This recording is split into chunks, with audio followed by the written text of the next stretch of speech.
Welcome to Remember the 400 Foundation. For those of you who don't know me, my name is Charmaine Ford, and today we are going to look at some of the atrocities of slavery, including the corporations that pretty much owe us. So I want to begin with just giving you a little background. As part of the Remember the 400 Foundation, there are 5 key values. That's education, commitment, services to others, leadership, and citizenship. But we're going to be focused on the educational aspect, which is a pivotal part of what we do. And this presentation takes a brief look at, as I said before, the modern capitalism, emancipation, and notable corporations. Before we do, it's important to recognize that today that there are 2 major organizations. There's Remember the 400 and there is Black Lives Matter. However, think about it.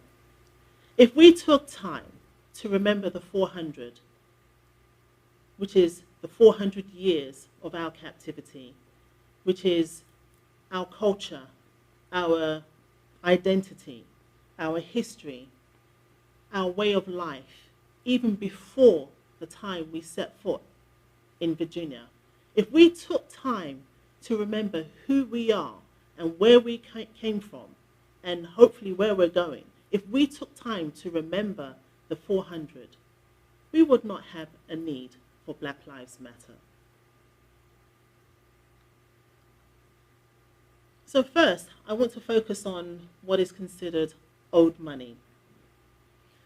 Now, the enslavement of a nation of people in the Americas, also referred to as the New Egypt, by the nations of people of Western Europe, created an economic engine that funded modern-day capitalism. So slavery, at its essence, rests on the foundation of modern capitalism and is often synonymous, if we really take a look at it, it's synonymous with the sugar, the tobacco, and the cotton plantations that fueled the southern United States economy. As a result, it is fair to say that the foundation of many of the notable corporations of today were funded by what we went through. And these corporations have existed for over 100 years. And some of them may not like to believe that, but we have seen that they have either benefited directly or indirectly. Again, this is the concept of owed money. And this is also an opportunity to lay the foundations for reparations.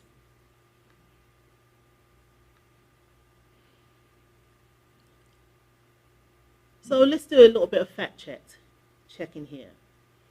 As we've established, as we know, as it's been said time and time again, from the very beginning of the slave trade, it is said that over 12 million people were removed from the shores of Western Africa. Personally, I think it's a lot more than that, but this is the data that, if you go and do your research, is floating around right now. Now, of the 12 million that were removed, 4% of that 12 million were taken to the United States.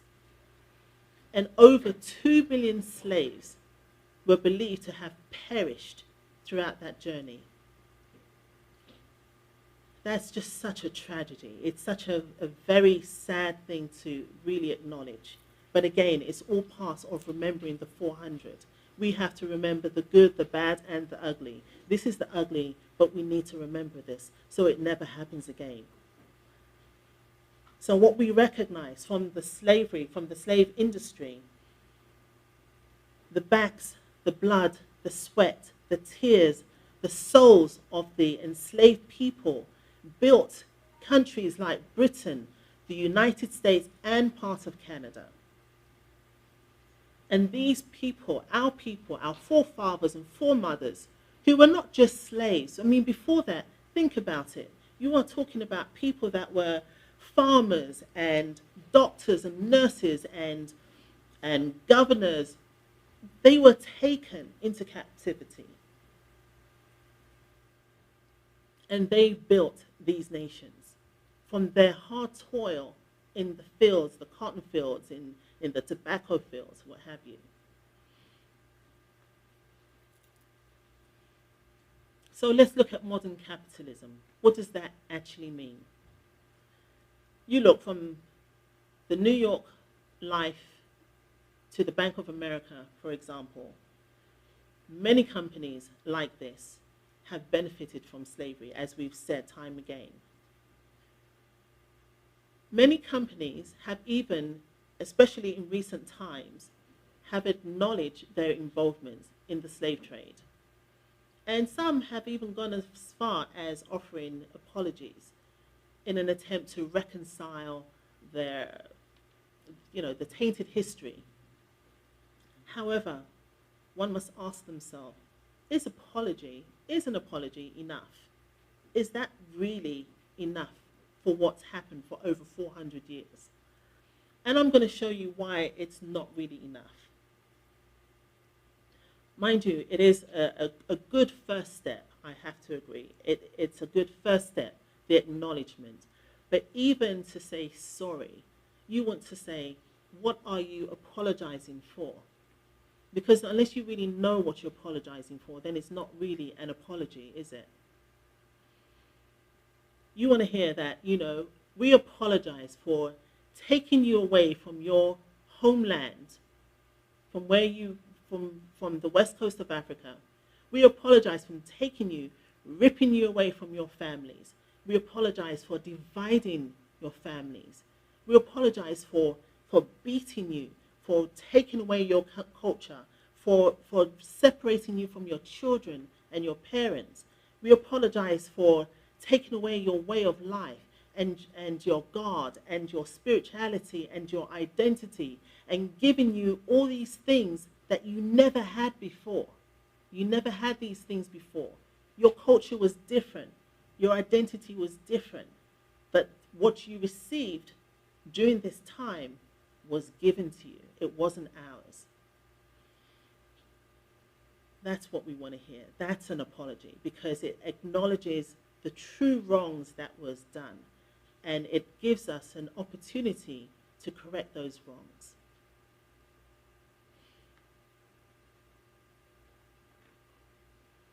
So I know that a few people that I've spoken to sniggered at the title. No 40 acres, no Jackass. Okay, so let's see where this all started from. Emancipation, in its sense, did not bring economic freedom from former slaves.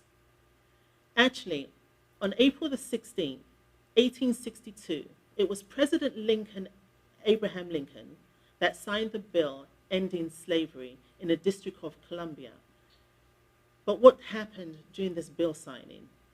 He actually provided compensation to the former slave owners, okay, not to the slaves, to the slave owners, in the region of $300 per slave, okay?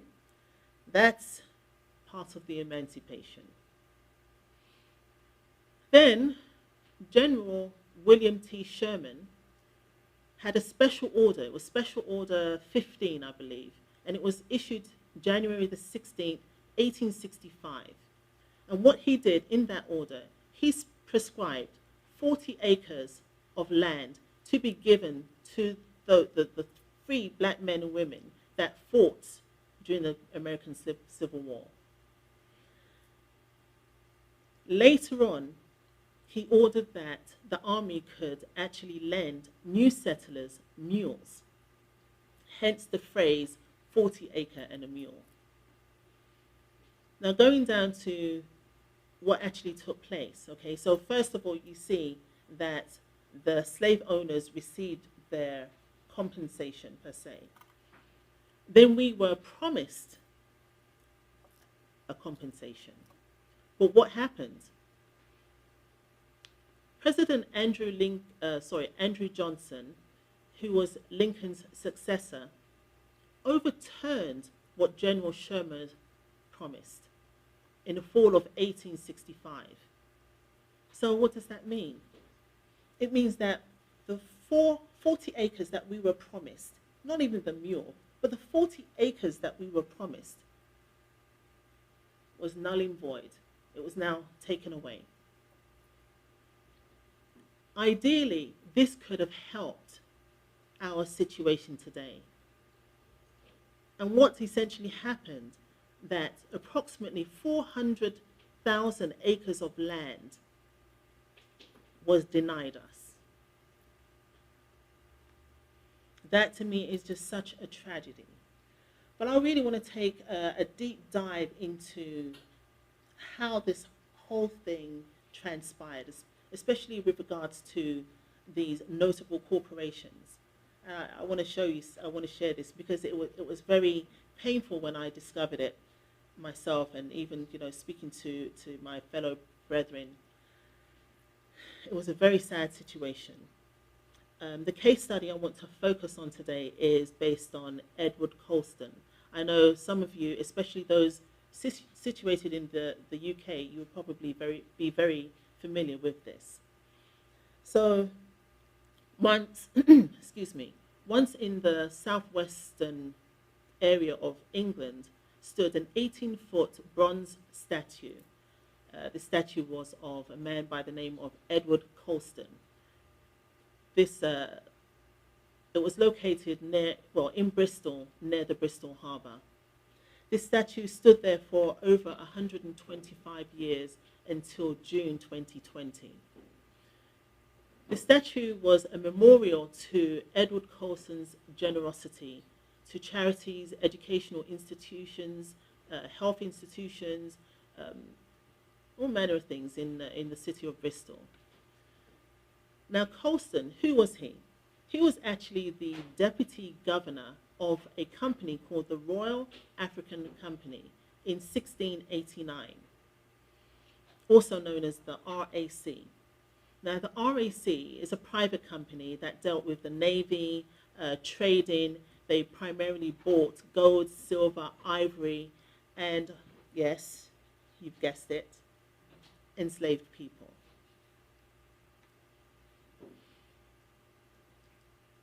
So, according to the records, Colston transported enslaved men and women and children to Bristol.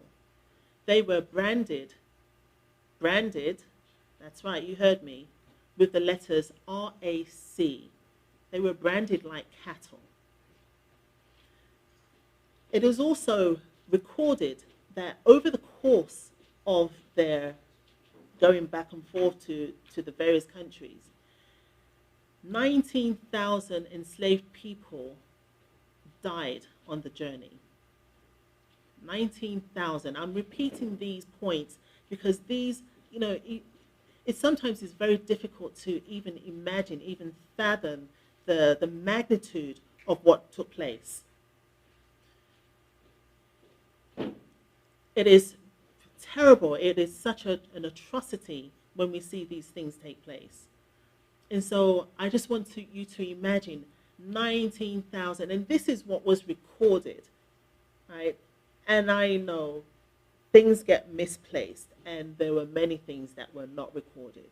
But this is just from one company. And Bristol itself was the hub for not just Colston, but for other global slave traders. As I said, if he's lost 19,000 that we know about, what don't we know about? So Edward Colston died in 1721, but slavery continued for over 100 years. And the irony is London, Bristol, and Liverpool were all major hubs for the slave trade. And they became some of the wealthiest areas then and today. not just wealthy, but also very powerful.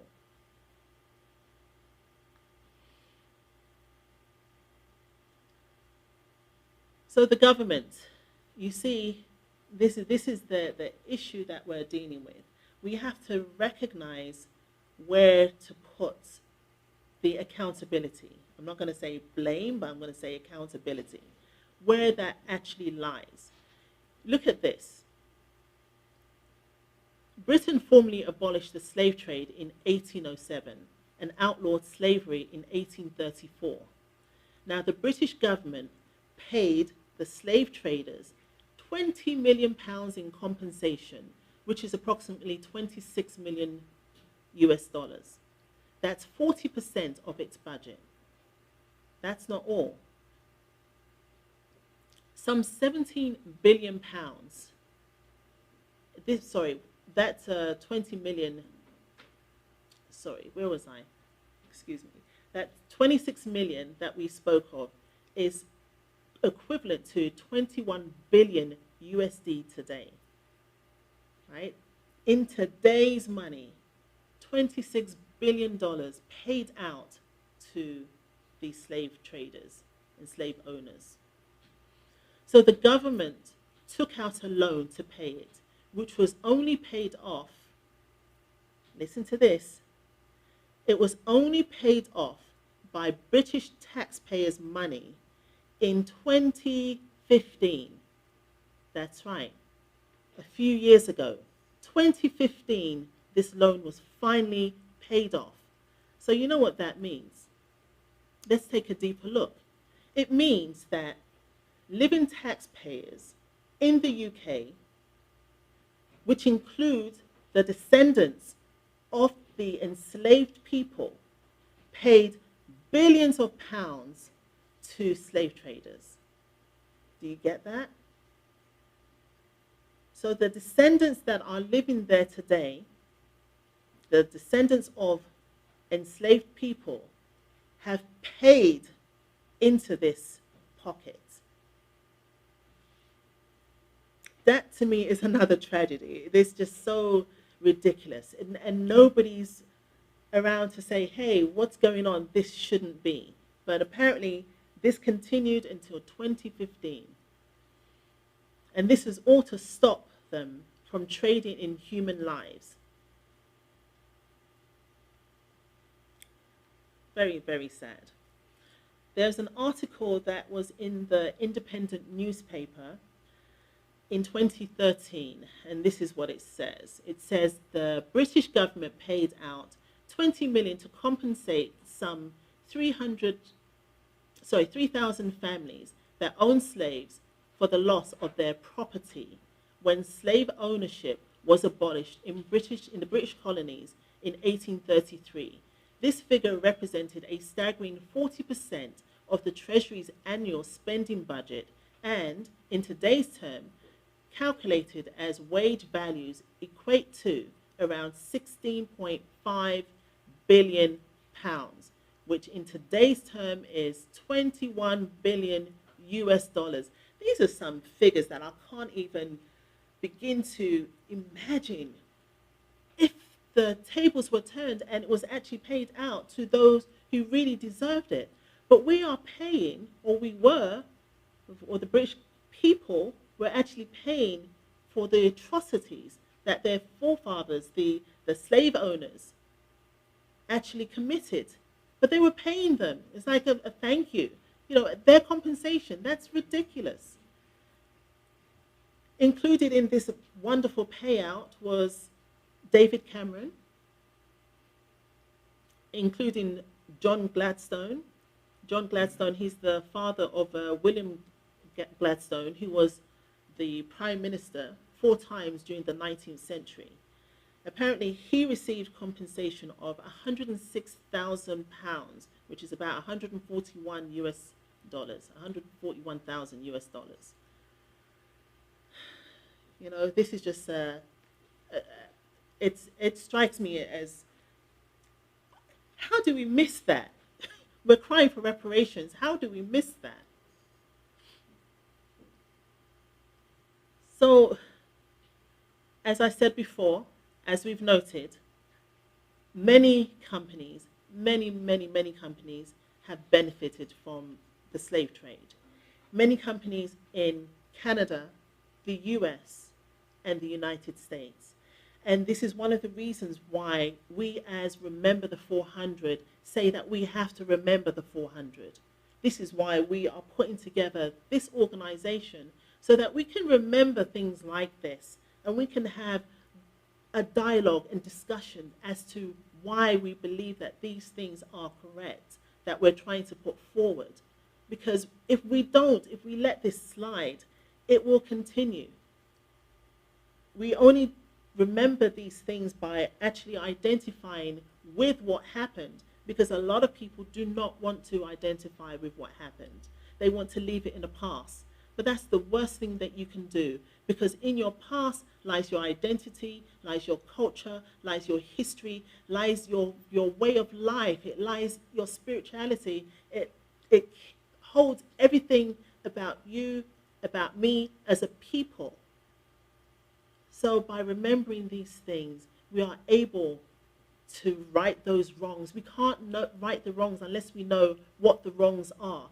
Now, this is a great wrong that needs to be righted.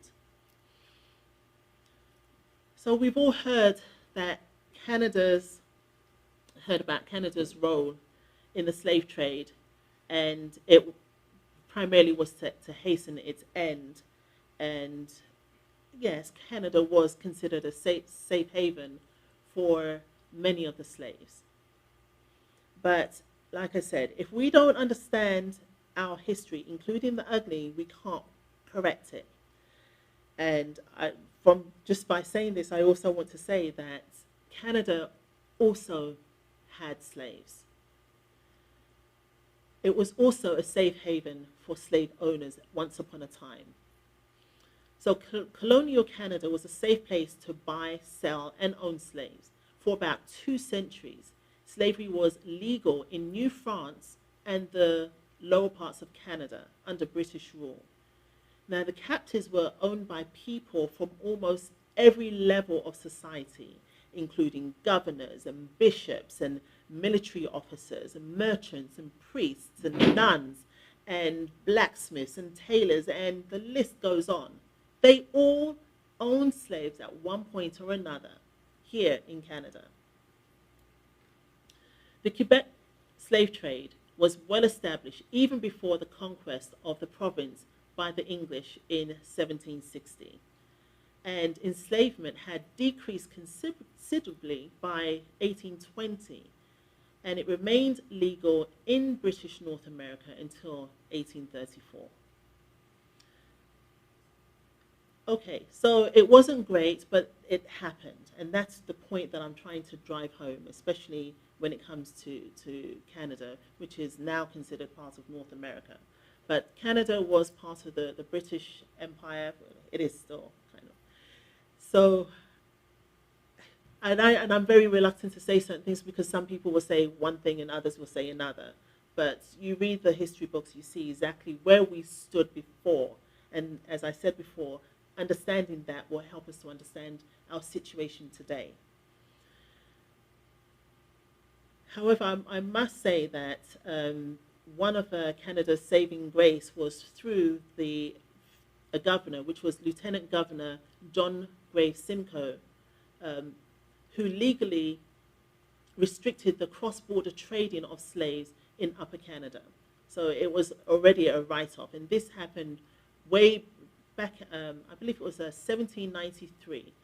So this was way before slavery was actually abolished and written into law in 1833 and 1834.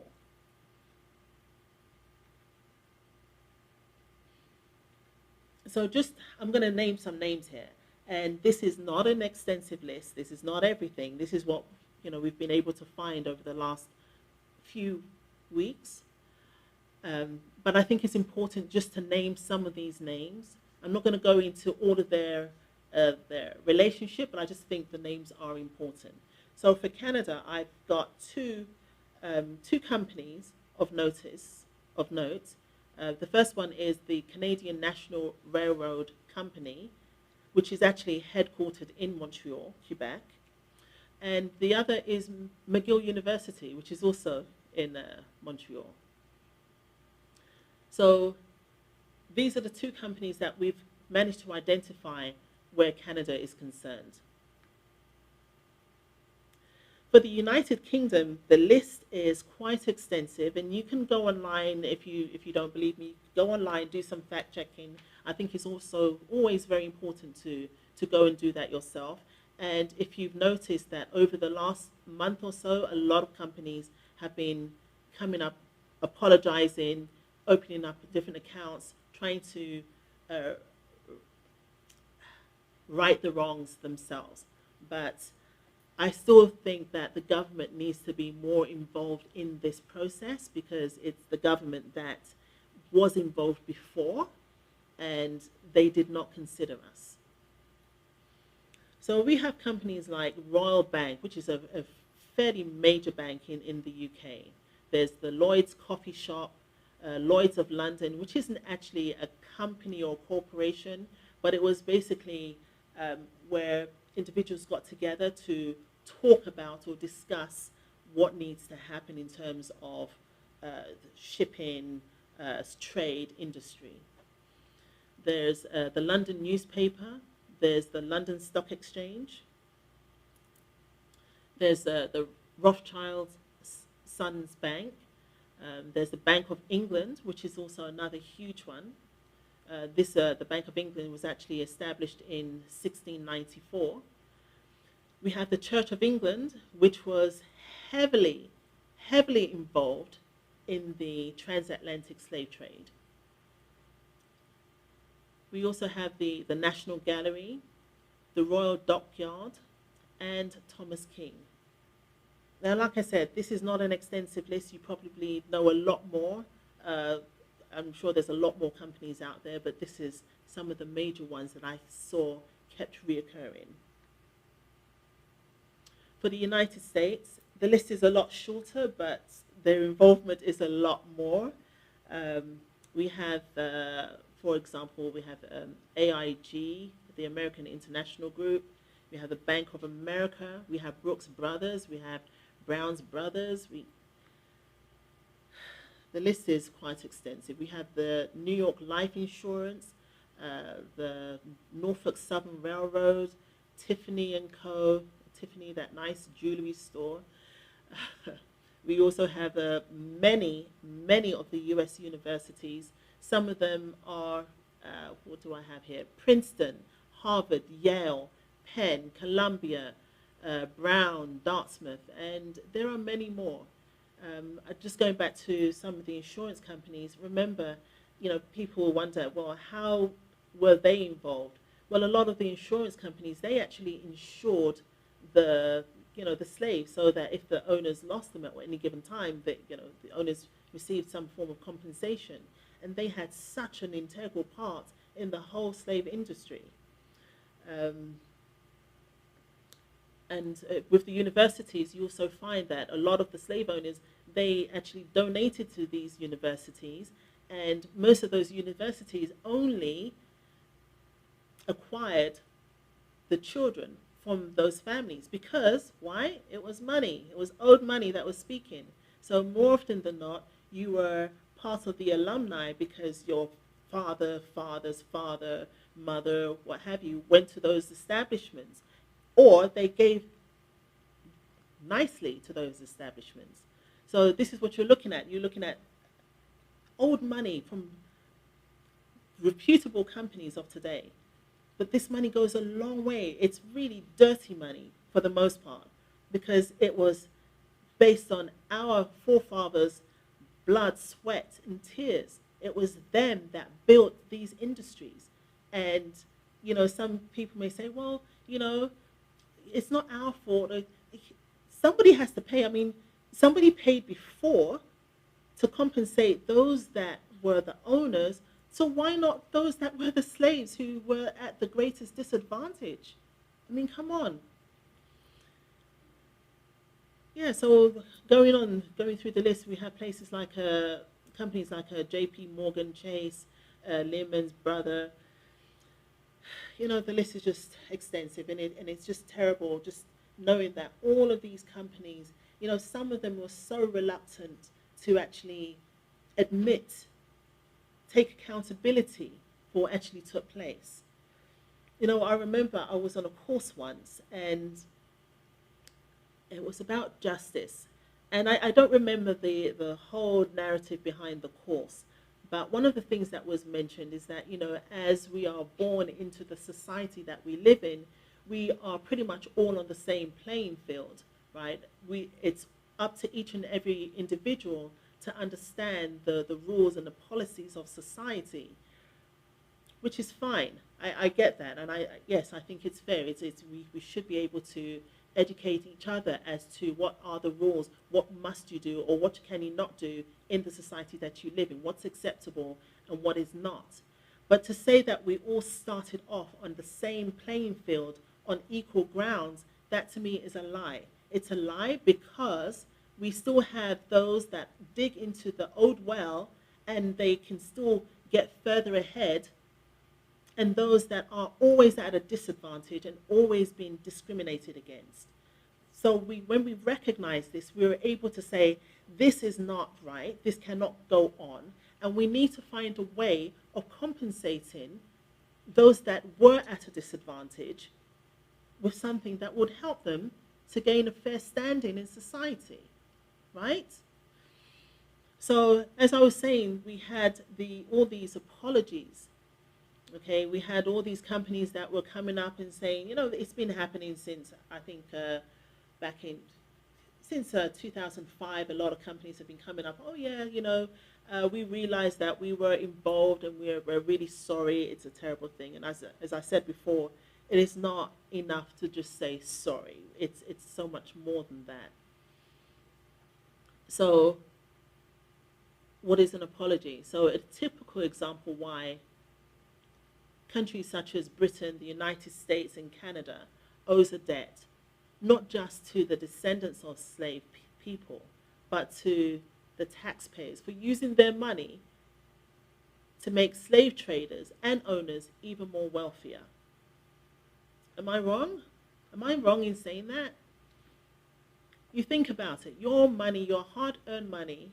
I mean, it's one thing if you came from a country that was not really involved in the slave trade as we know it.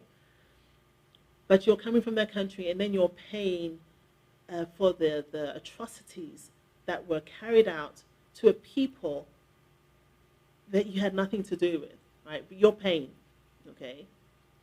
But how much more, and you really take a time to think about this, how much more ridiculous is it to know that your direct forefathers, foremothers, were in the cotton field, picking cotton, being beaten, being separated from their families, being ripped apart, being abused in the worst possible way, and no other nation of people have gone through this systematically, time and time again, for 400 years. No other nation in this world. Because if it had been, we would be seeing it. But it's never happened. A nation of people over a long period of time have been taken and have been abused. Now you imagine that you are from that line, and then you are going to pay money back to your abuser. You're going to pay money to your abuser so that they don't do it anymore. That does not make any sense to me. That's why I'm saying it makes no sense, and for that reason, an apology cannot compensate. It cannot compensate an entire nation of people for all the social and the economic, the tribulations, the injustice that was faced by their enslavement. It cannot. It's a nice start, but it's not enough. An apology cannot simply address the residual effects of slavery. And it's the actual residual effects of slavery which has gotten us to this point today.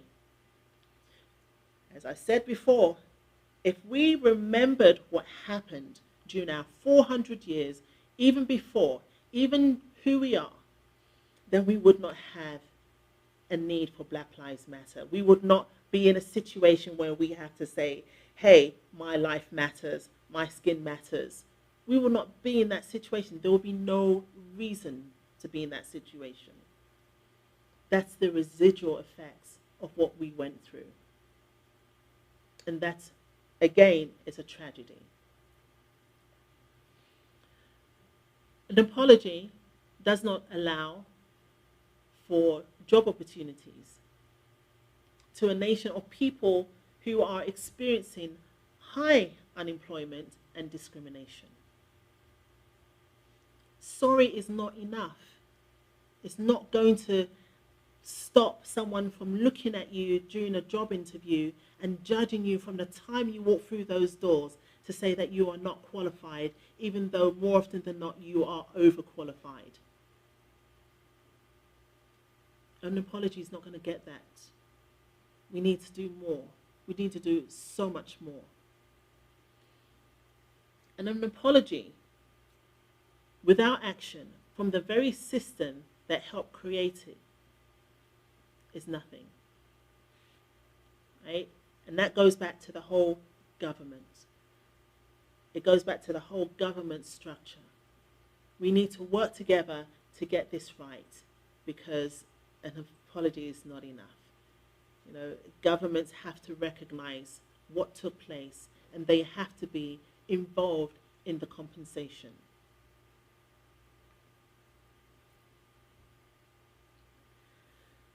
So, recommendations. Let's look at what we can do to help the situation. First of all, let's get it clear. Just because you never owned slaves doesn't mean that you didn't benefit from slavery. Because I tell you now, the entire world has benefited from the enslavement of our people. The entire world. I am sorry. Everybody has benefited. We built buildings, we built roads, bridges, industries. We were the catalyst for that old money. Without us, do you think that the cotton industry would have been where it was? The sugar plantations, the tobacco plantations, do you think that they would have been successful, as successful? We built those industries. We built the neighborhoods, the schools, the universities. We did that. We didn't get paid. The only payment we offered or we got was from our own blood, our own sweat, our own tears. We built that, and we need to be recognized for that. That's a big thing. That is a big thing. Every time you go, you wear your jeans, remember where it actually started from, the cotton. Remember, as you sweeten your tea, where it started from, that huge industry, that huge sugar industry. Where did it start from? Remember that. And remember when you're stepping into the buildings, the beautiful buildings, the communities that you live in, remember the foundation of those buildings and those communities that you live in today in America, in Canada, and the United Kingdom. Where did it start from? It started from my people.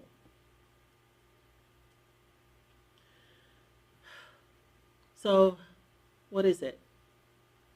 Had it not been for the slave labor, many corporations and countries would not be where they are today. And for these companies to acknowledge their involvement in slavery and simply say, oh, I'm sorry, it's to downplay their role in perpetuating the degradation of an enslaved people. Instead of apologies, these companies could give back to the descendants of slavery. And this is, I'm not going to deny some of these things are already happening, but the first thing we have to do is to keep it simple. To keep it simple. Have you ever gone to apply for a loan or a grant? It's crazy the kind of information you have to produce. And I wonder what kind of information did these slave owners have to produce when they were receiving $300 per slave? What did they have to produce? You know, this is what I own. I had 16 people and I want compensation for them. Or I owned X amounts of property or land and I know it's not going to do very well this year. I need compensation. All I'm saying is keep it simple for those that really need this. Because there's no point in putting something, money into a trust fund and you can't get at it because you don't have the right credentials to actually open up a loan account to receive the money. That makes no sense. None at all. Because you're not really paying back, you're playing around. Keep it simple. Donate to trust funds. Invest in minority businesses. There are so many minority businesses out there. Invest in them. They have great ideas. They need that. They deserve that. Offer more minority scholarships. I've seen a few. That's great. But offer them and make them more available to the students that need it or that deserve it. It's not, as much as I say that, an apology is not enough, it's not so much about the money. It isn't. It's the principle. It's the principle that matters. It's the fact that so many people have benefited. It's the fact that not only have they benefited, it's the fact that they were paid and compensated for the loss of not having slaves. Right? That's what it is. It's the principle. It's the principle that we were promised a little piece of land and that wasn't even carried out. That could have started a system of, paying back the wrongs that were done to us so many hundreds of years ago. That could have started a nice little system to do that. But no, we didn't even get that much. We got nothing. Instead, we were made to pay through taxes the people that oppressed us.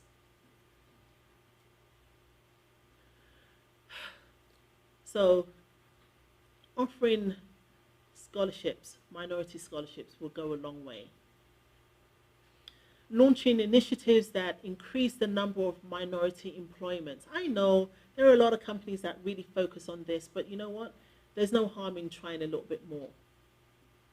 You imagine, your families weren't taken away like ours were, So why not?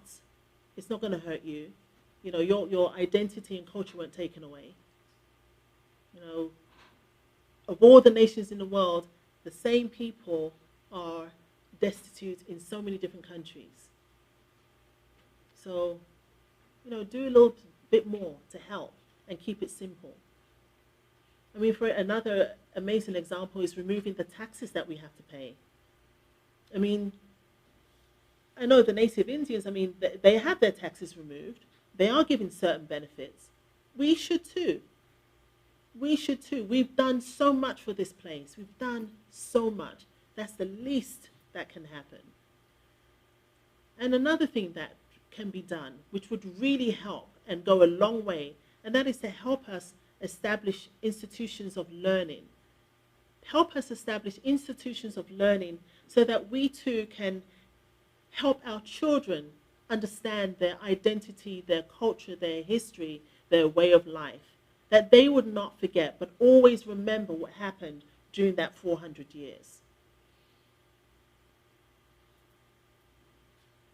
So these are some of the things that, I think will go a long way to wronging or righting the wrongs of this atrocity. And so I just want to give you a little bit of background of what's taking place.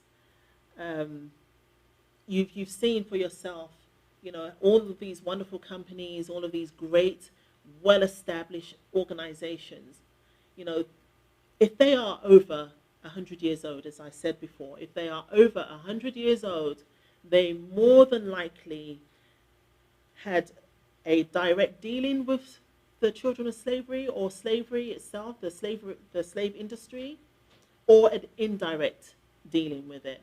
I mean, even, we didn't speak about it earlier, but even, say, New York, which was not really a place, where slaves were, it was more of a, safe haven for slaves. But even they benefited from the workmanship of slaves. Even they benefited. From what I understand, at least 70% of their industry, their profits came from cotton. That's right. I mean, you do the research. I mean, they benefited very well. And that's why, that's the least of the industries or locations that have benefited from us. Many, many corporations have. And there are many ways, in addition to saying sorry, that they can actually help to pay back. And August, remember the 400 looks at August as Freedom Month, because August marks our enslavement and emancipation. So it's very significant, and many, many accomplishments in between. And so we recognize August as Freedom Month as being the pivotal point for remembering the 400 years of the atrocities. Tomorrow, you will find that the UK, Canada, Atlanta, New York or New Jersey, St. Louis, many locations are having some form of celebration to commemorate August as Freedom Month. And we would want you too to be a part of this great movement, because it helps us all to continue remembering this wonderful cause, so that our children will never forget what's gone on.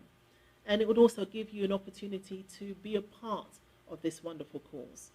So if you want to know more about this, please visit our website, and there you'll find the times, the locations, who to contact, where to go, what's taking place, the marches, the protests, what have you. So please visit our website. You can even get nice t-shirts like this, to be a part of this, and even to remember, this is such a great, it's very simple in its design, but it's there to help us remember who we are, help other people, and open that dialogue for discussion. So I hope that, what you found here today was informative. And if you do find it so, please, hit the like buttons, hit the 7s, share the information, do whatever it is that you do on social media in order to get the message out there. It's so important that we share this, and even to increase the dialogue. Even to increase the information. But there is just one thing that I wanted to touch on before we even, before we even get back, before we conclude.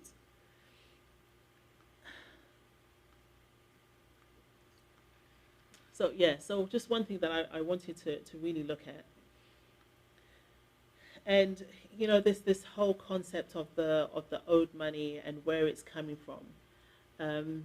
As I said before, a lot of companies have really taken on this owed money idea, and they've been able to pass on wealth to their offspring. Companies and individuals, they're able to take this and build on it. You have the children, they're able to inherit this wealth, and they're able to flaunt it or to do whatever it is that they do. That's really lovely. But, there must be some degree of guilt knowing where this actually came from. I sometimes wonder how somebody can actually lie down and have all of this. They have like 2 mansions and a home here and a yacht and what have you. And it's like, do people ever really consider what it is or how it is that they actually obtain what they have. You know, it reminds me of the economy, the crash that happened in 2008. And there was a huge payout to a lot of these insurance companies and banks. And I'm thinking to myself, how much more do you really need? On top of what you already have, how much more do you really need? And this was another governmental payout. And it was so easy, you know, for the government to take the taxpayers' money and give to these corporations. I think to myself, they jumped on that. And this is why I'm saying, why not jump on what we are doing? You know, we've struggled for so long. We've always been the brunt of everybody else's success. You know, we've been the foundation. We've been at the bottom for such a long time. And so it's important to recognize who we are as a people. You know, understanding our identity and our culture. And I know I keep saying this, but we really don't know what, you know, our identity. We really don't. If we had an idea of who we are, where we came from, what we're capable of doing. I mean, you look out there and you see in every industry, everything we put our mind to, we accelerate, we excel. You know, even the bad we excel in. You know, so this is something that we really have to sit back and take seriously. You know, we don't have to be bad or the brunt. We need to claim this back. We need to claim back our identity and our skills. We always hear about, you know, the first and the pioneers and what's not. And there was a time, believe it or not, where we were actually inventing things and being the first and being recognized to a degree. But our situation over the last, 50, 80 years have changed so that we are still at the bottom and still in a state of destitution. And so we really need to look at this and see how we could come together. And I think this is really the key point. We need to come together to unite. And it's not just uniting, it's harmonizing. It's about harmonizing who we are and working together, a great synergy, working together to build back our community, to build back our relationships, to build our cultures, to build our educational systems, to build. We need to really focus on this, you know, because if we don't work together, if we're always fighting, and you know, the worst thing about it, I've had the fortune, you know, I've been very fortunate to be able to travel to many different places. And one thing that I have seen in many of these places that I have traveled to is the unity in the people. The unity in the people is tremendous. They come together as individual families, as communities, as regional areas, as a country. And this is how they survive, and this is how they are able to move anywhere in the world and still maintain that same unity, that harmony, that synergy. They're still able to do it. But we struggle. We struggle on the very basics of level. We struggle to come together as one people to say that we are united as a people to build back our community and understand our identity. If we all had the same mind frame, we will help ourselves and help each other. But we have to have that mind frame. The communities that I've seen, that I've experienced in India, in the Middle East, in Europe, I've seen these communities. In South America even, I've seen these communities, and they strive. And it doesn't matter. As I said before, 1, 2, or 3 of them come to North America, go to the UK or Canada or what have you, and they still maintain that same comradeship, that community. They still maintain that. They are still able to grow and build because they unite, they trust in each other because everybody has the same goal, the same aspirations, and that is to build the community.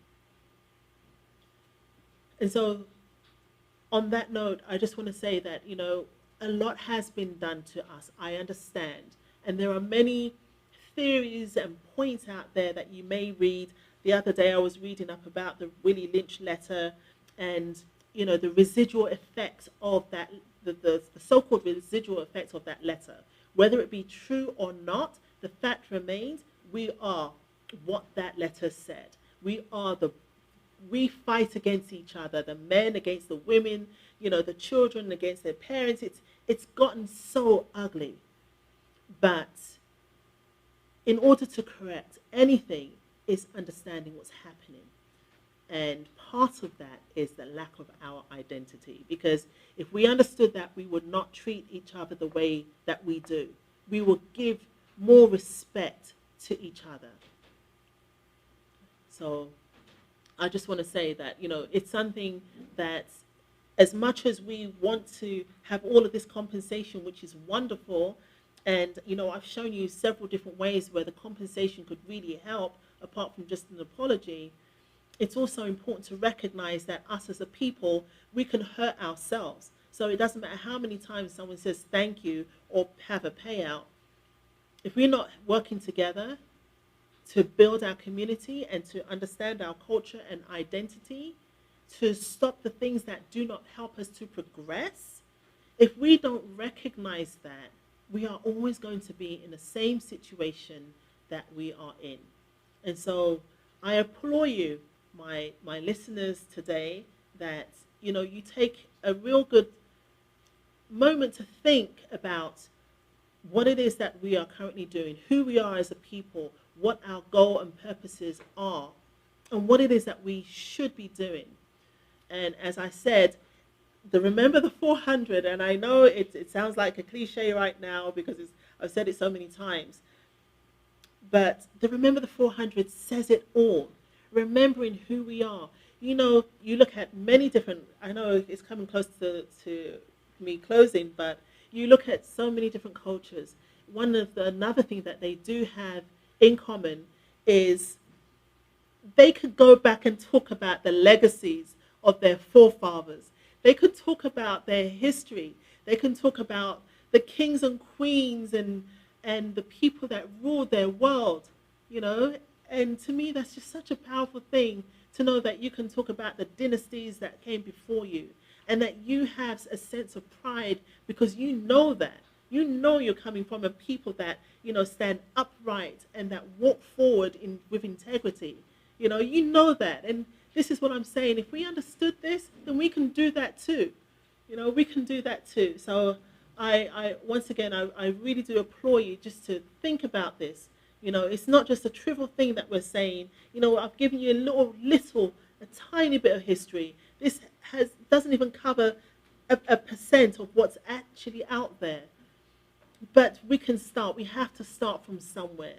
And right now, I say to you, go to Remember the 400 site. Hit the like button if you want. If you can't even make it out tomorrow, provide a little donation so we can buy some water and what have you to feed those that are going to be there. Support us any way you can. Anything that you can give, we highly, truly appreciate it.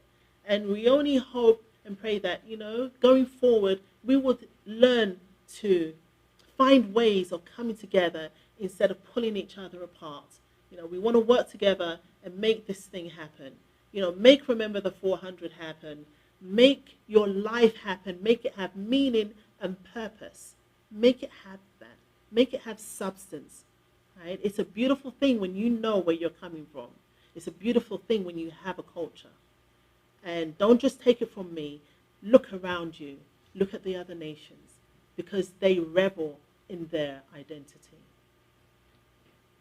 And so for that, I just want to bid you all a wonderful afternoon. And I hope to see some of you tomorrow. And if not, let us know which one of the locations you will be attending. Now that would be fun. Thank you so much.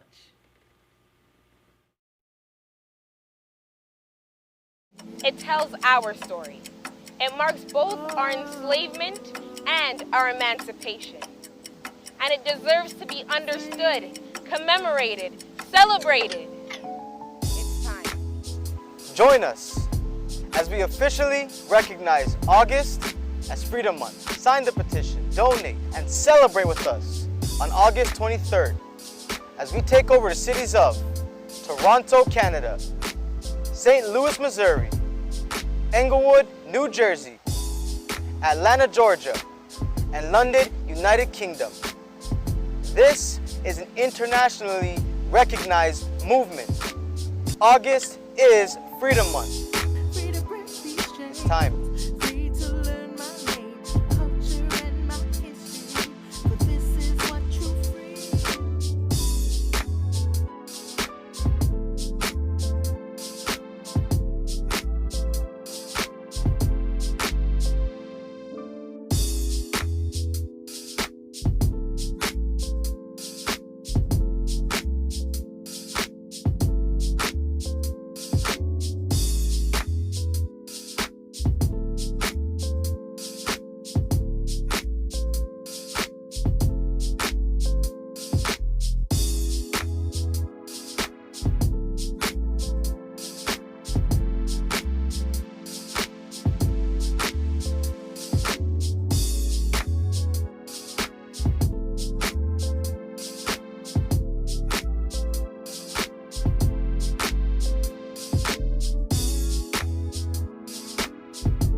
Peace.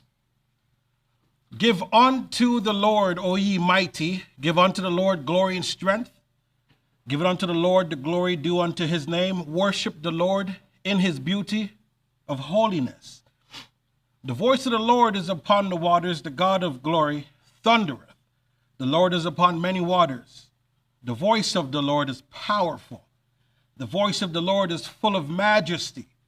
The voice of the Lord breaketh the cedars, yea, the Lord breaketh the cedars of Lebanon. He maketh them also to skip like a calf, Lebanon and Syrian like a young unicorn. The voice of the Lord divideth the flames of fire. The voice of the Lord shaketh the wilderness. The Lord shaketh the wilderness of Kadesh. The voice of the Lord maketh the hinds to calve, and discovereth the forest, and in his temple doth everyone speak of his glory. The Lord sitteth upon the flood, yea, the Lord sitteth king forever. The Lord will give strength unto his people. The Lord will bless his people with peace. Peace unto my brethren, hear, O Israel, the Lord our God, the Lord is one. Welcome all. Welcome all. Another Saturday here at the Israelite Nation Worldwide Ministries. You just saw Officer Charmaine and went over a wonderful topic. Actually made me chuckle when I saw the title. 40 acres, no jackass. Remember that a little later on. First-time visitors, welcome. Have a seat, grab a pen and a pad, and open your Bible because we're going to dive deep. Those who reoccur and visit from week to week, welcome. And we are certainly happy you are here. We wait for the day that this COVID thing is over and we can actually meet and sit together. So, it's interesting that Officer Charmaine spoke about loans and credit history and so on and so forth. Very interesting, because I want to take you somewhere. And for those of you that were there during the lesson I did a few weeks ago, whenever it was, I had introduced to you a family, and I want to bring that family back. That family, if you remember, we went for dinner.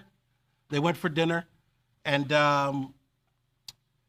at the end of that dinner, the waiter, Garçon, I believe he was named, said that you're going to be surely poisoned. Are we okay over there? Good? So that same family now, they're expecting. Time has elapsed, and they're expecting. There's a baby on the way. So guess what? It's time to get a larger home. So they've done all their searching. They've gotten the home. They've purchased, and it's closing day. And as you know, anybody who's purchased at closing day, you've got to go to the lawyer, and the lawyer dispenses funds, allocates payments, who needs to get what and where, and so on and so forth. And herein is where my story is. So the family goes into the lawyer's office, they sit down, and of course the lawyer takes his fees first, tucks it away in the pocket. Then says here's taxes and here's so on and so forth. These are the things that need to be paid. Then he says, wait a moment, rips out this sheet, and the sheet's titled Liens and Writs. Liens and writs. I'm no lawyer or anything like that. Liens and writs, essentially what those are is if you owe a creditor moolah, money, cheddar cheese, bread, pesos, what they do if you haven't paid is they lien it against your home or against something that you may own.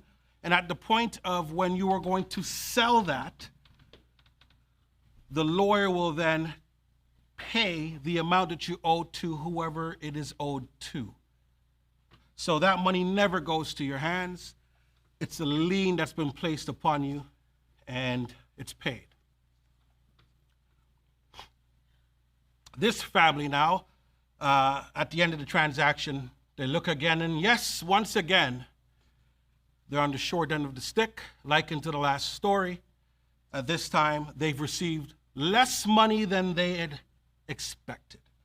I want to take that concept and I want to place it on what I want to talk about today. Our spiritual credit report. When I say our, I'm talking about the descendants of slavery. I'm talking about the children of the 12 tribes of Israel. Our spiritual credit report, for some reason, and I think you could agree with me and you could nod if you want to agree. You know, it seems like every time there's a transaction of some sort, whether it be individually or nationally, nationwide, it seems like there's a barrier. Officer Charmaine spoke about some of these things. There's a barrier. There's money not coming our way. There's some sort of short. There's a disadvantage. It's almost like, you know, we're running in the race and there's a 50-pound bag tied to us. So naturally, we're slower than everybody else. Everybody just whizzes by. You know, something I'm going to coin, the we make and they rake model. We make and they rake. What do I mean by that? We make the product, we make the efforts, we create, and another nation rakes the money. Do I have to go into the music industry? I'll touch it really quick. You know, I'm a avid listener of hip hop, but I know that this goes into rock and roll and jazz and whatever, all forms of music. The creative engines behind all of these wonderful arts and skill sets happen to come from my people.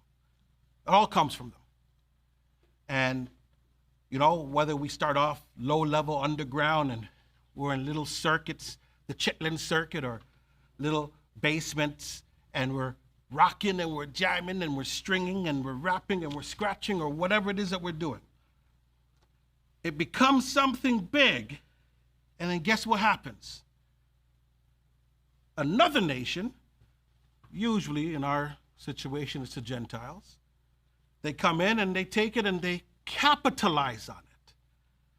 They take it from the basements and then they put it on records and create a record industry, and they sell and they make their money. They see us doing our little thing and they film it and they put it on TV and it's a video, MTV. We make, they rake. Same thing in sports, no different. Some of you right now are probably saying, what's this guy talking about? There's guys who are making $200 million and $250 million and $400 million and so on and so forth. Keep in mind that that's over X amount of years. It's not deposited in their bank account right away. In some cases, it's not guaranteed. But who cares about that $200 million? What about the guy who cuts that check? What about the guy who cuts the check? If he cuts a $200 million check, how much, what's in his bank account? We make, they rake. Our credit report, when you print it, I'm going to do a dot matrix, right? And you open it up, you'll see in bold red underneath. You got to flip some pages though. Yeah, your cell phone is there, and the car payments with the bounce car, it's all there.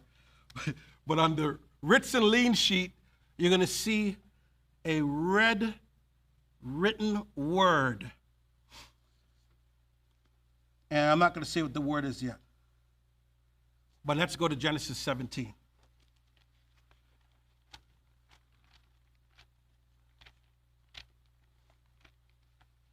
So Genesis 17,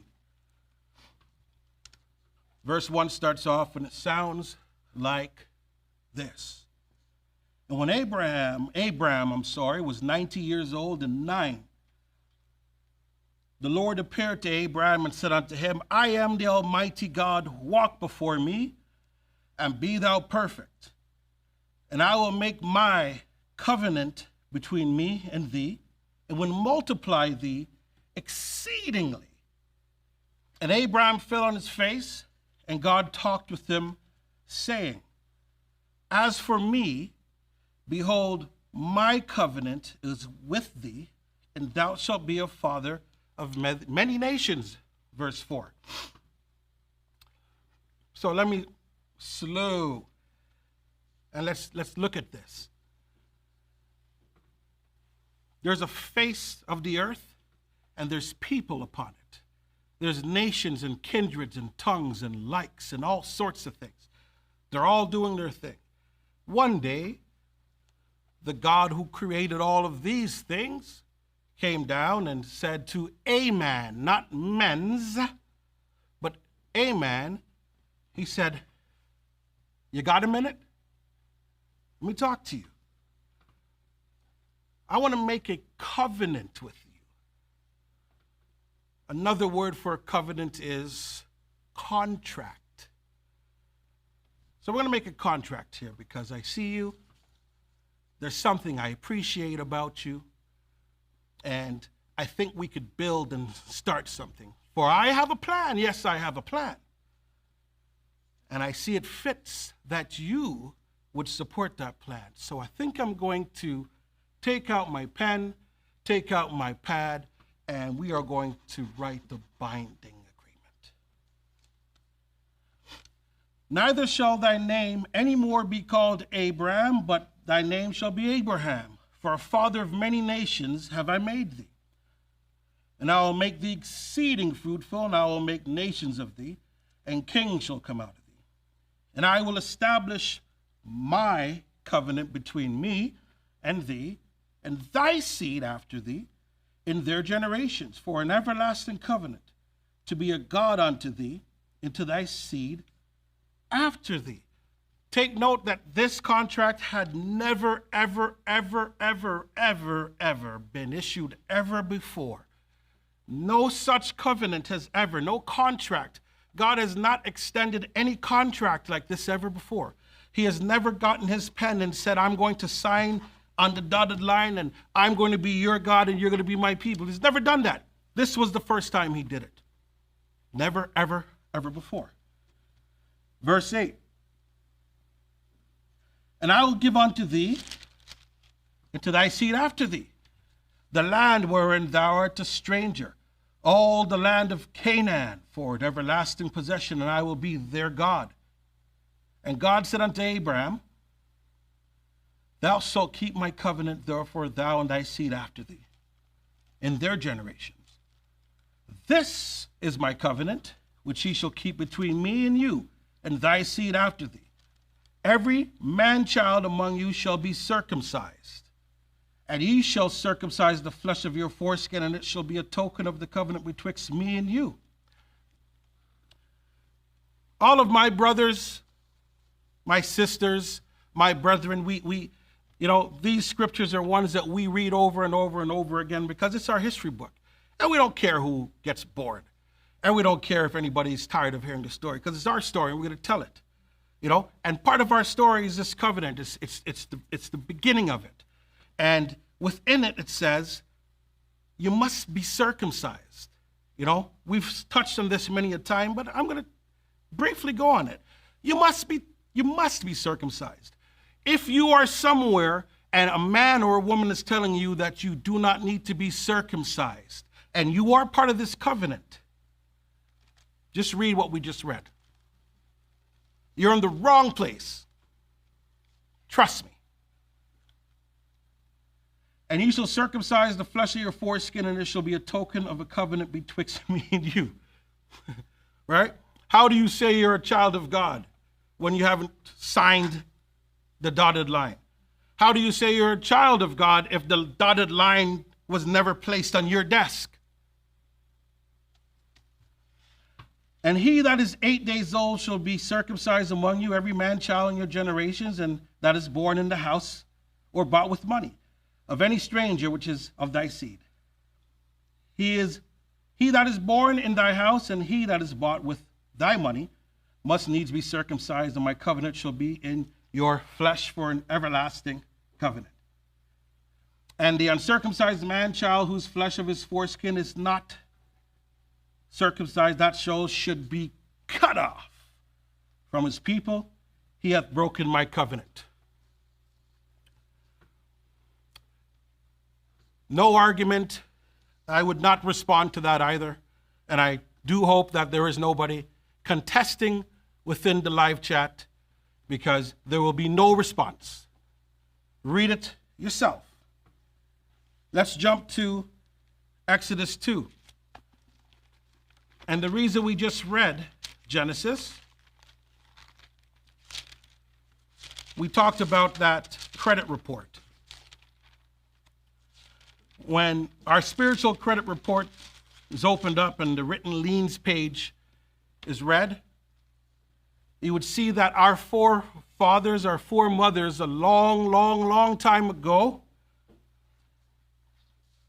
were entered into a contract agreement, which they signed for, accepted all the terms, what God had said he's going to do for. We said yes. And as he looked at us with his eyes of expectation, what he expected from us, we said yay. So we signed it gleefully, and rightfully so. I mean, I think we could brag. Nobody ever had such a contract offered to them, but God found it that mine and your forefathers were able to sign into a contract like this, and we did. So Exodus 2, verse 23 reads, I guess I'll give some back into this first. So we signed up, and some time passes. Abraham has Isaac, and Isaac had Jacob, and Jacob has 12 sons, and we end up in Egypt. You've seen the story. And while we're there, it was painful. We weren't always there as slaves. We weren't always there as servants. But for about 230 years we were. And things got real thick, got real heavy on us. And 23 says, and it came to pass in the process of time, the king of Egypt, which had some favor on the Israelites that were in Egypt, died. And the children of Israel sighed by reason of the bondage. And they cried, and their cry came unto God by reason of the bondage. So, we're talking about many, many, many, many years later. These people that God signed that contract with, and we agreed to it, went into Egypt. The king or the pharaoh that had a little bit of graciousness unto us died. The new pharaoh didn't have any of that upon us, put us into bondage. We suffered, and we cried. And verse 25 says what? And God looked upon the children of Israel. I'm 24. And God heard their groaning, and God remembered his covenant with Abraham, with Isaac, and with Jacob. And God looked upon the children of Israel, and God had respect unto them. Our story is so amazing. Whether he forgot through time, as it says, the process of time, whether God was busy, whether he forgot. The time came when the pressure was on us, and because of the contract, not because of how we looked, not because of how many of us there were, not because of anything except the contract, the covenant, he remembered us and had respect unto us because of his word. So what took place after that? Go to Exodus 14. Exodus 14, verse 26.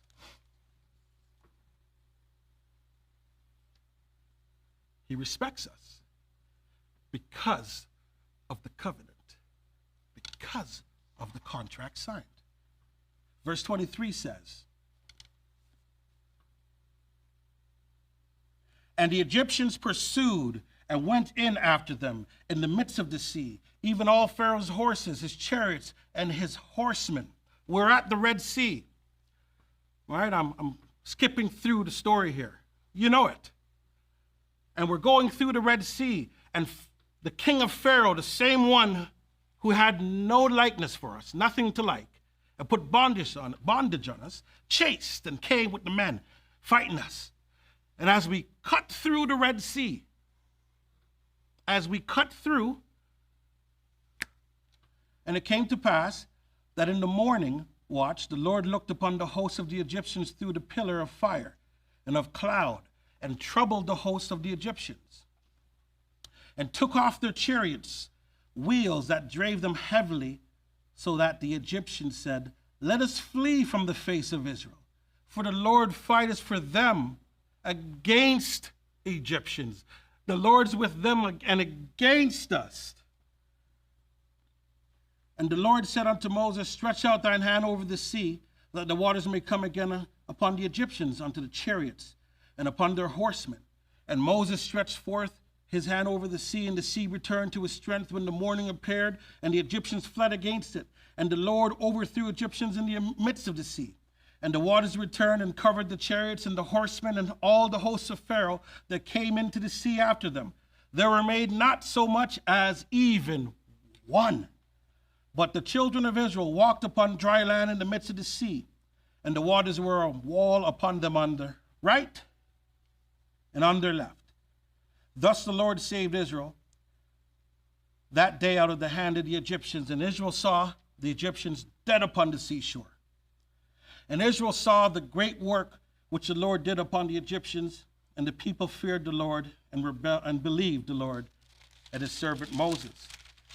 The story's not over yet. So checkpoint 1, there's a contract. Checkpoint 2, you see an example of God delivering on his contract as his word, as he said, I will be a God unto you. Checkpoint 3, what does he do? He comes and he frees us, freedom from Egypt, kills the Egyptians. Now we go to 15 and we read, let's go to verse 14. The happiness and the joy of freedom. The happiness and the joy of seeing our God enact upon the covenant. For at this time it was stories told to us that our forefather Abraham, Isaac, and Jacob signed it. But now they're seeing the works of it. They're seeing how it is true. He is here to deliver us, and he is acting upon his word. So after they cut through the sea, the walls close down, take out the Egyptians, they do what we do as we do the best. And Moses and Israel sings a song. I was going to try to turn this into a song, but I'm not going to. But somewhere around 14,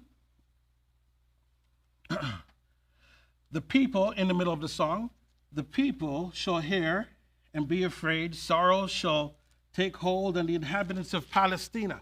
And you could hear drums playing and shaking of tambourines and stuff, and there's a rhythm to it. This is not just lame. There's a rhythm to it. There's dancing. There's chorus. There's people. I'm saying this, I'm leading. You, and they're going back, and it's a big, huge praise. Then the dukes of Edom, as they're singing, shall be amazed. The mighty man of Moab, trembling, should take hold upon them. All the inhabitants of Canaan shall melt away. Fear, verse 16, and dread shall fall upon them by the greatness of thine arm. They shall be as still stones till the people pass over. O Lord, till the people pass over, which thou hast purchased. Just want to take a quick sip.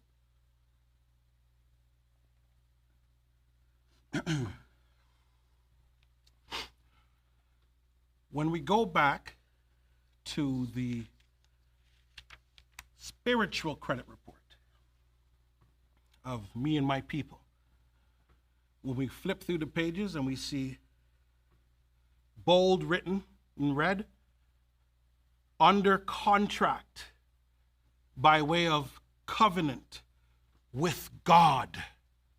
That's on the page.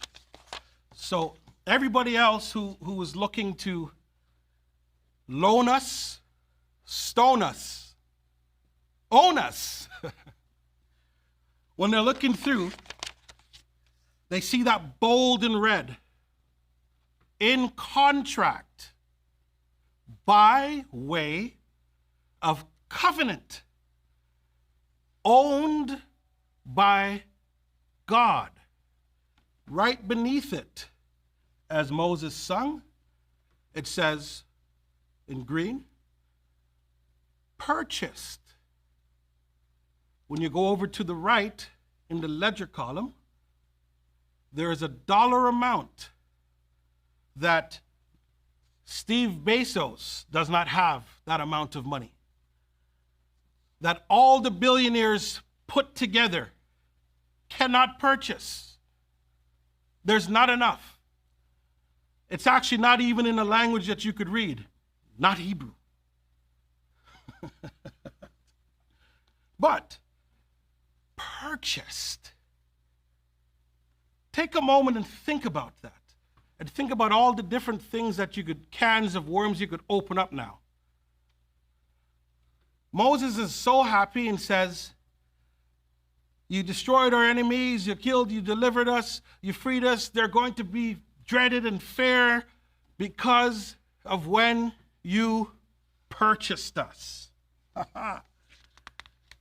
Incredible.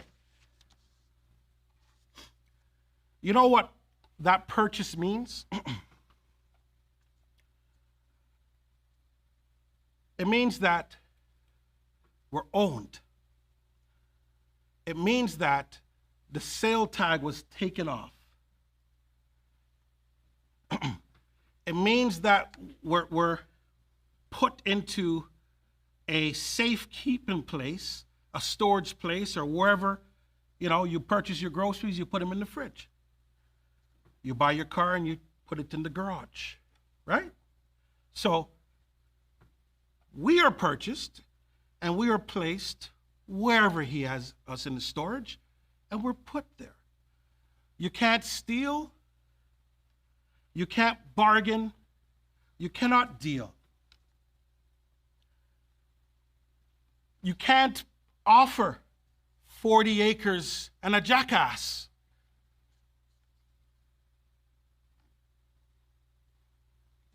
You weren't at the table. When you look at it, it's nullified. All other contracts nullified. All other deals. When it says no vacancy, there's no vacancy, so don't ask to rent. We cannot belong to any other God. We cannot belong to any people. You cannot buy us. I know that sounds weird. You cannot buy us.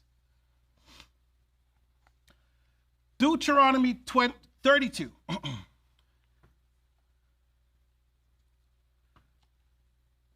Do ye thus requite the Lord, O foolish people and unwise? Is not he thy father that had bought thee? Had not he not made thee and established thee? Moses.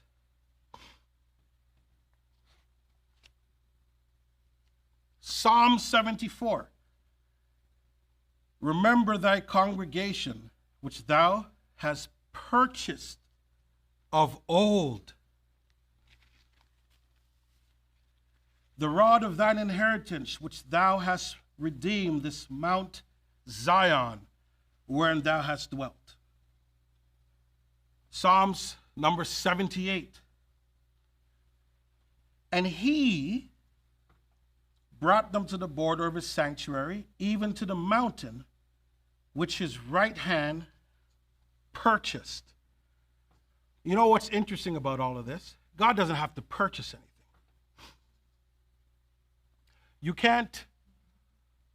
You can't sell property on land that is not yours.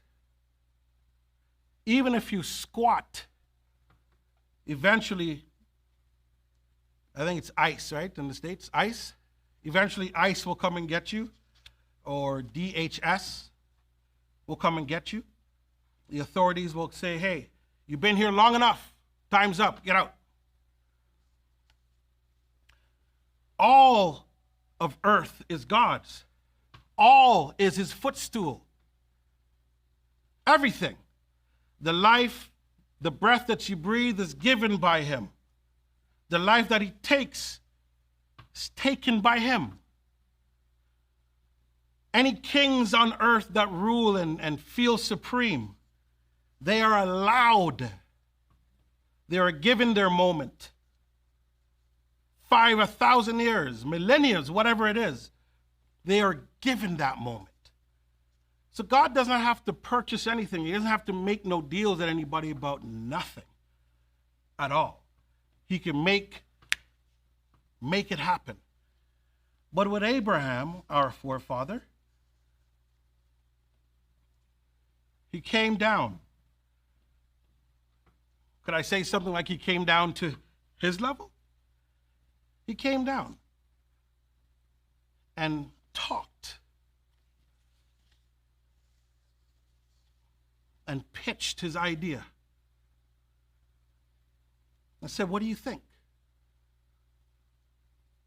And Abraham said, yeah, we could do that. I said, okay, let's make it happen. Let's make it happen. You promise? Signature?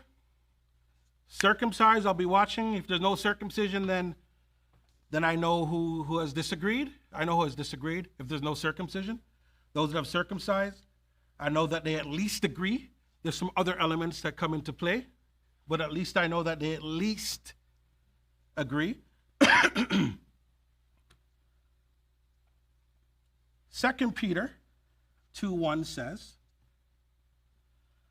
but there were false prophets also among the people, even as there shall be false teachers among you, who privily shall bring in damnable heresies, even denying the Lord that bought them, and bring upon themselves swift destruction.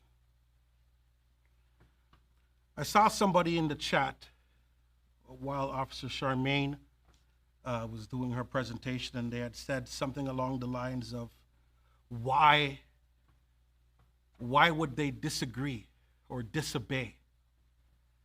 And it beats me because I don't know.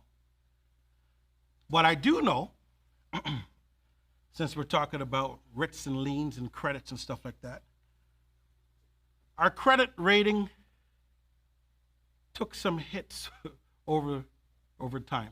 Take a little ding. Our FICO score, ding, ding. It dropped a little bit or raised or whichever way it works. It was impacted. Because while we were coming out of Egypt, they built a golden calf. Why? I don't know why. But when you go through the report, ding. A little ding there.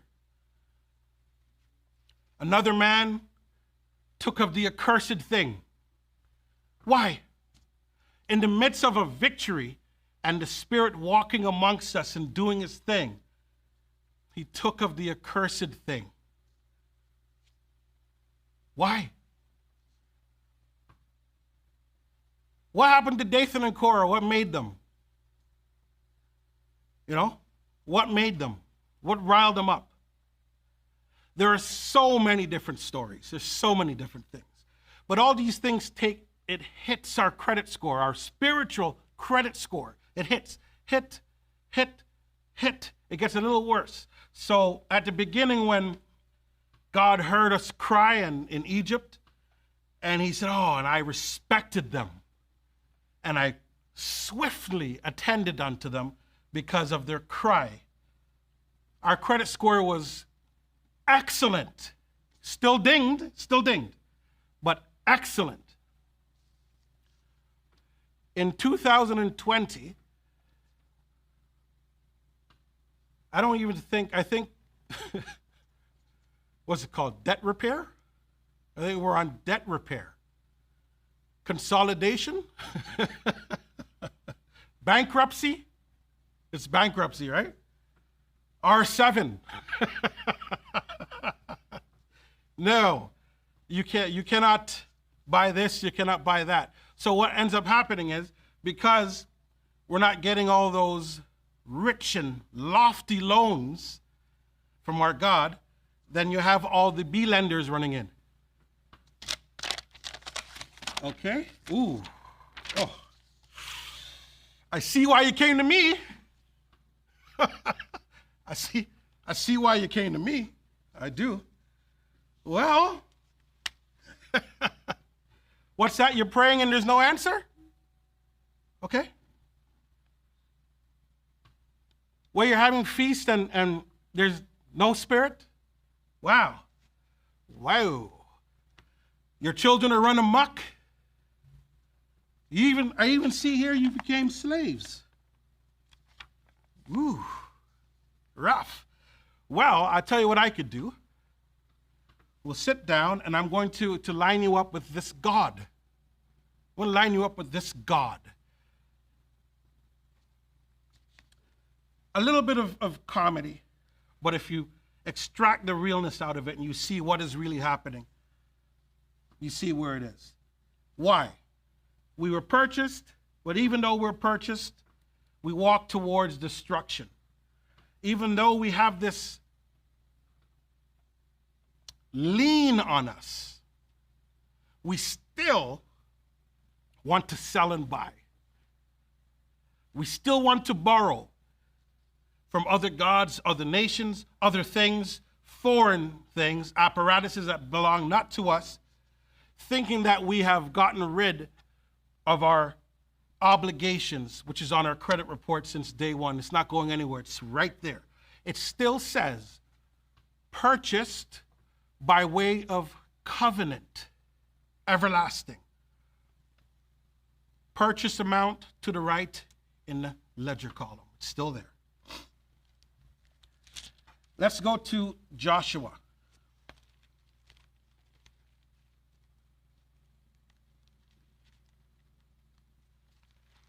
I guess I should tell you where. We're going to Joshua number 1.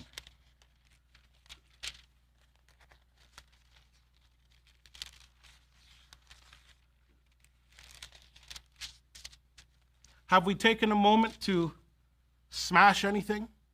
Have we taken a moment to like, share?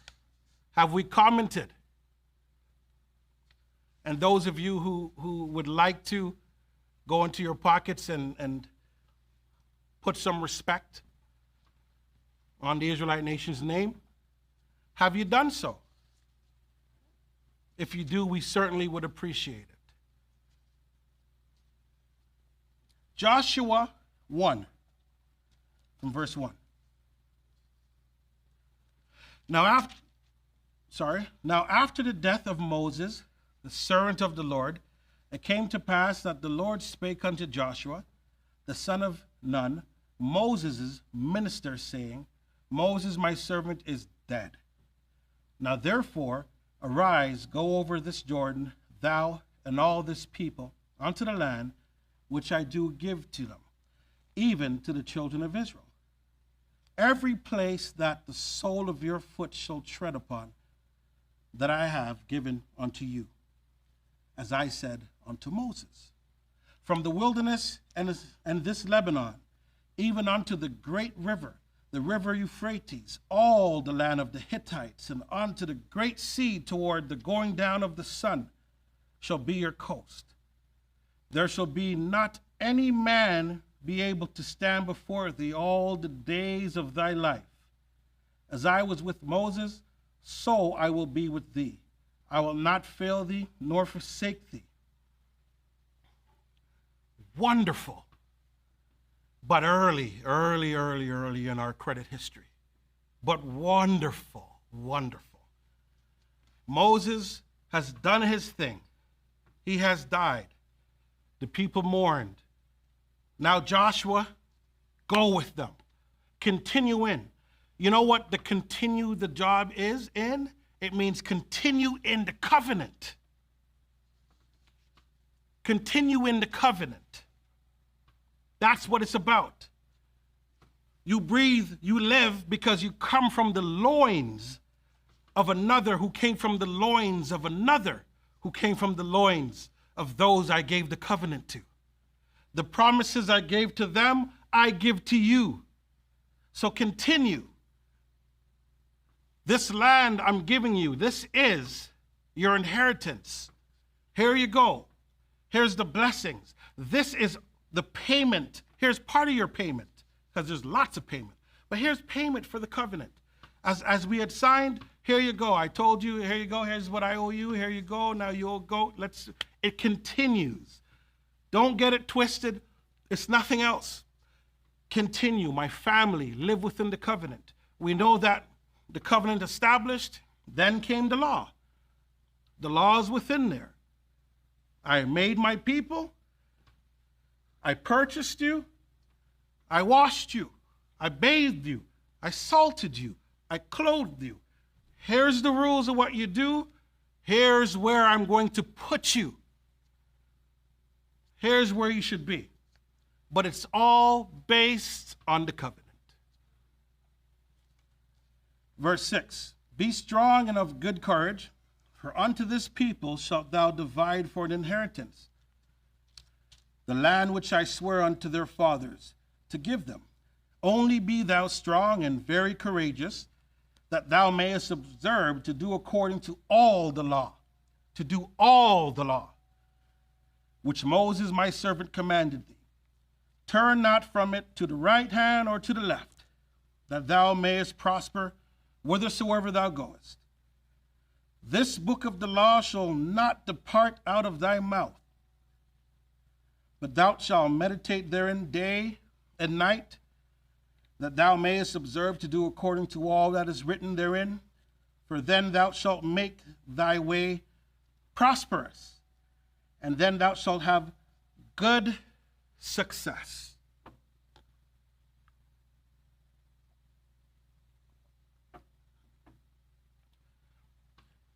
A key just dropped there.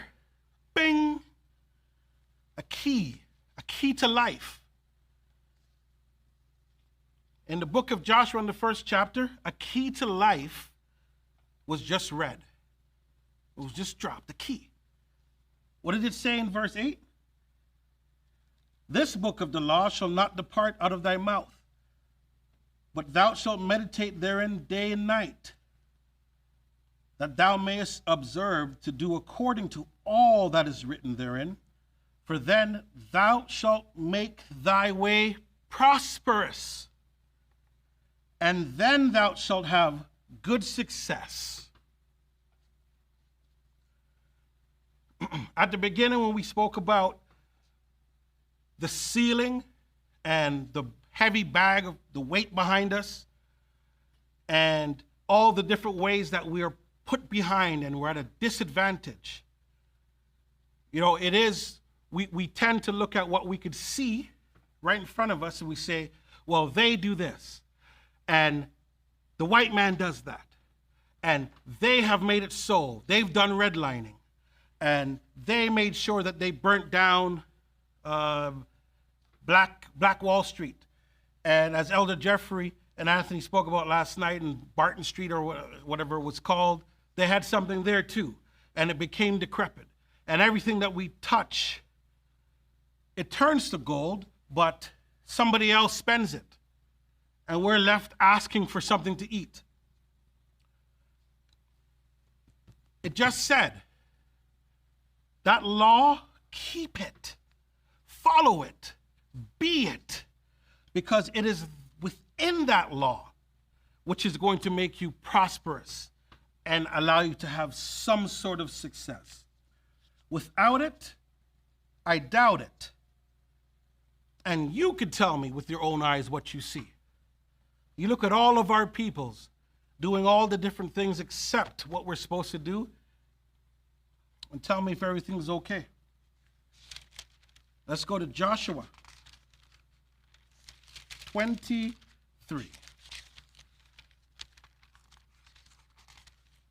Did we get any fires or anything for that key there? Because that key did we get any fires for that key? Not yet? No fires for that key? All right, Joshua 23. We can go to verse 11.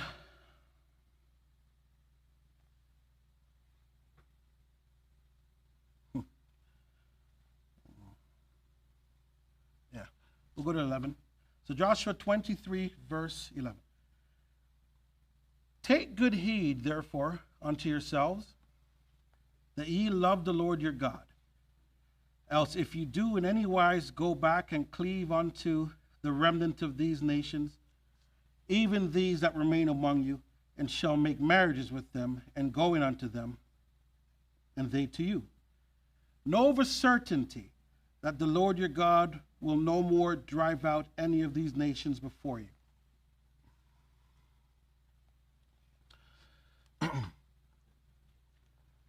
So, the story that you'd have to read when we were given our land and the commandments, go in, all right? And the land is there, it's inhabited, there's walls, there's farms, there's factories, there's plazas, there's streets, there's harbors already built. Everything is already created. Just go in. Go in, drive them out, leave none of them, remove them all, so that they don't turn around and say that it's because of them while you got these things. I give you this land of the inheritance, and that land is Canaan. Homes were built, fences were already whited, vineyards were growing, wines were pressed. Olive oil is already on the table as you enter the home of your choice. While this is happening, words are being said. Verse 13, know for certainty that the Lord your God will no more drive out any of these nations from before you, but they shall be snares and traps unto you, and scourges in your sides, and thorns in your eyes, until ye perish from off this good land which the Lord your God had given you. Why? Because just imagine an instruction like this. Go into this land, take it, and remove everybody. Remove meaning kill them. Out. Get them out. I'm allowing this. Go in and do it and have at all. It's all yours. For some reason, once again, our credit rating, ding. No, we did not do that. For whatever reason. So he says, hey, you don't drive them out. You don't follow what I'm going to say. They're going to be snares. They're going to be there as traps. You're going to marry them. You're going to marry you. They're going to teach you about their God. They're going to lead you down the wrong way. These are all the things that's going to happen. But I told you, and it's up to you. 14, and behold, this day I am going the way all the earth. This is Joshua as he's speaking. And you know in all your hearts and in all your souls that not one thing hath failed of all the good things which the Lord your God spake concerning you. All are come to pass unto you, and not one thing hath failed thereof, not one. Therefore it shall come to pass that as all good things are come upon you, which the Lord your God promised you, so shall the Lord bring upon you all evil things until he has destroyed you from off of this good land which the Lord your God had given you. When you have transgressed the covenant of the Lord your God, which he commanded you, and have gone and served other gods, and bowed yourselves to them, then shall the anger of the Lord be kindled against you, and he shall perish you quickly from off the good land which he had given unto you. Yes, the Bible doesn't have all stories of ice cream and cookies. It has reality. And the same way we clapped and we sung, we were rescued, and the Egyptians were flooded out, and we said, you purchased us, and yay. In reverse, if we disobey, it says that all manners of evils, the same way I bless is the same way I would curse. It's coming, bang, it's the same hand, right? It's the same hand, it just comes. Why we do these things, I don't know. But what happens as a consequence is what you could see. Our spiritual credit rating hit and dinged, clobbered, lowered down to the lowest amount possible. Why? Because we don't obey. And we've forgotten that we were purchased. We forgot that by way of covenant, we were purchased a long, long time ago. And you can't rub it out and erase it. It doesn't go anywhere. We're purchased. And he's collecting. He's collecting. God, he is collecting. Let's go to our last, Judges 2. And I'm going to have to pick my punches here as we get closer towards the end. But Judges 2 will go from the top. Now after the death of Joshua, it came to pass that the children of Israel asked the Lord, saying, who shall go up for against us, the Canaanites, first, to fight against them? And the Lord said, Judah shall go up. Sorry, I'm reading the wrong. 2 is where I wanted to go. And the angel of the Lord came up from Gilgal to Bochim and said, I made you to go up out of Egypt and have brought you unto the land which I swore unto your fathers, that covenant. And I said, I will never break my covenant with you, and ye shall make no league with the inhabitants of this land. Ye shall throw down their altars, but you have not obeyed my voice. Why have ye done this? And that's the question somebody asked in the chat. Why have you done this? God asked the same question because he doesn't understand. Why have you done this? Take down their altars. He's not talking about the people per se, but he's saying the people that are with those altars, the altars are with those people, they're going to take you somewhere else. Burn down the altars, get rid of them. Just get them out of here. But you haven't done this, and why? I don't know why you've done this. I don't understand why you have done this. Wherefore I also said, I will not drive them out from before you, but they shall be as thorns in your sides, and their gods shall be a snare unto you. And it came to pass, when the angel of the Lord spake these words unto all the children of Israel, that the people lifted up their voice and wept. And they called the name of that place Bochim, and they sacrificed there unto the Lord. And when Joshua had let the people go, the children of Israel went every man into his inheritance to possess the land. Right? They all went according to the blessings. Now, verse 8, and Joshua the son of Nun, the servant of the Lord, died, being 110 years old, and they buried him in the border of his inheritance in the Timnath-Heres, in the mount of Ephraim, on the north side of the hill of Gash. And also all that generation which gathered unto their fathers, and there rose another generation after them, which knew not the Lord, nor yet the works which he had done for Israel. And the children of Israel did evil in the sight of the Lord, and served Baalim. And they forsook the Lord, God of their fathers, and brought them out of the land of Egypt, and followed other gods of the gods of the people that were round about them, and bowed themselves. And so on, and so on, and so on. You read the book of Judges, and you will see this story repeated over and over. And he raised up a judge, and the judge grabbed them and rescued them, and they made songs and tribute. And then the judge died, and then the people went right back into the altars of Baalim. And over, and over, and over, and over, and over. What is freedom? What is freedom? We're taken out of Egypt.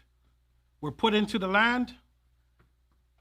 We've escaped the shackles and the chains. We're put into our own land. But yet, our freedom is based upon the contract, the covenant of God. There is no freedom if we are disobeying the covenant. If we turn our back on the contract, there is no freedom. For no man could buy us, no man could purchase us, no man could sell us, no man could give us anything new, because God will be there to nullify, disrespect, and end all other contracts. And we would see the punishment, as you could see with your own eyes today, over the last 400 years. exactly what that is. Thank you for joining us at the Israelite Nation Worldwide Ministries on this Saturday. Next week, I believe we're going into remember the 400 rally. We were celebrating that day. Hope that you're there. Sorry, did I say next week? It's tomorrow. Time is whizzing by. So you'll be able to take a look at all of our social media handles, RT400, and take a look at exactly what's happening worldwide. Thank you once again, and I bid you all peace.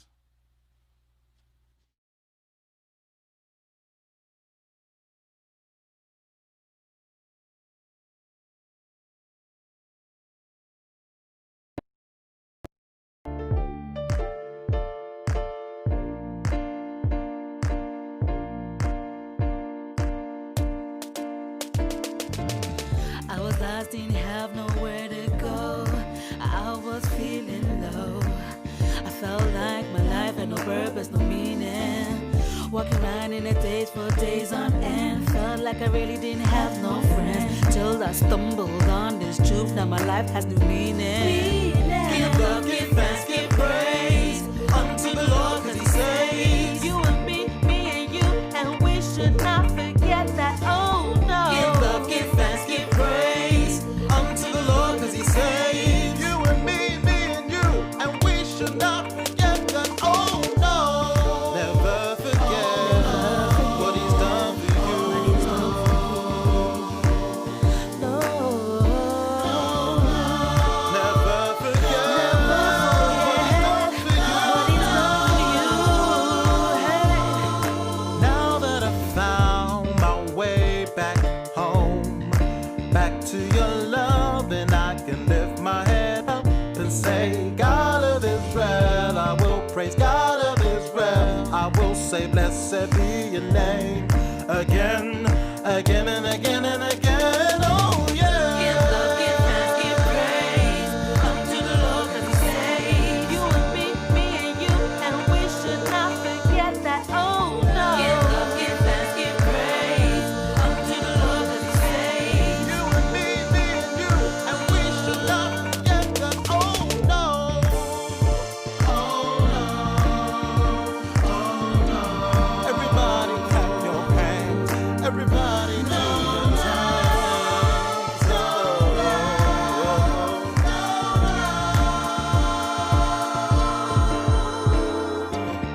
make some noise, shout of praise to your dance.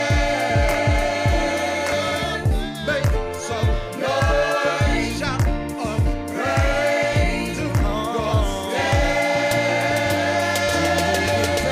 Make for the God of Israel, sing songs of praise and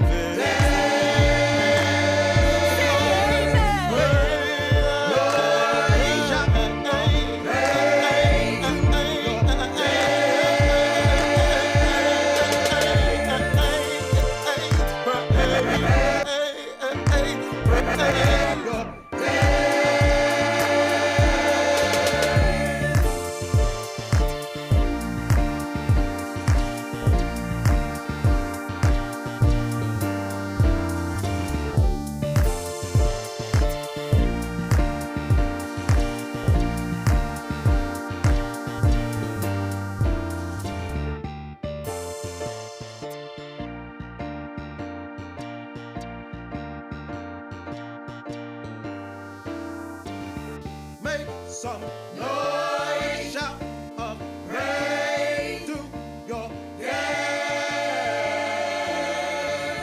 Make some noise.